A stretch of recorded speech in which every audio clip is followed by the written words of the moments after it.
Hallo en welkom by vandag se video. Vandag ondersoek ons hoe aandeelhouer, belanghebber en sosiale kontrakteorieë etiese gedrag in en besigheid rig. Kom ons begin. Aandeelhouerteorie fokus op die maksimalisering van aandeelhouerswaarde deur winsgedrewe besluite te neem. Belanghebbende teorie brei hierdie siening uit om die belange van alle belanghebbendes, insluitend werknemers, kliënte en die gemeenskap, in ag te neem, soos deur volhoubare praktyke. Sosiale kontrakteorie beklemtoon 'n maatskappy se plig teenoor die samelewing, soos die beskerming van kliëntdata.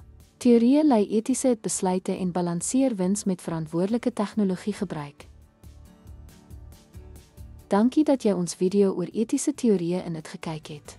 Begrip van aandeelhouer, belanghebber en sosiale kontrakteorieë help organisasies om gebalanseerde en verantwoordelike besluite te neem. Sien jou volgende keer.